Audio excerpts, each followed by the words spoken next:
નવરાત્રિના ત્રીજા દિવસે ચંદ્રઘંટા માતાની પૂજા કરવામાં આવે છે. ચંદ્રઘંટાનો અર્થ થાય છે ચંદ્ર સમાન પ્રકાશમાન ઘંટ સાથેની દેવી. આ સ્વરૂપમાં માતાના મસ્તક પર ઘંટાકારનો ચંદ્ર હોય છે, જે તમામ નકારાત્મક શક્તિનું નાશનું પ્રતીક છે. આ સ્વરૂપના પૂજન, અર્ચન અને ધ્યાનથી મા પોતાના ભક્તોના જીવનમાં ચંદ્રની શીતળતા જેવો આનંદ આપે છે અને તેની આસપાસ રહેલી નકારાત્મક શક્તિનો નાશ કરે છે.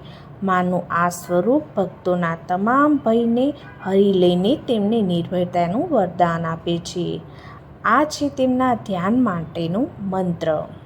પિંડ જ પ્રવરારૂઢા ચંડકોપાસકૈર્યુતા પ્રસાદ તનુતે મહ્યા ચંદ્રઘંટેતિ વિશ્રુતા.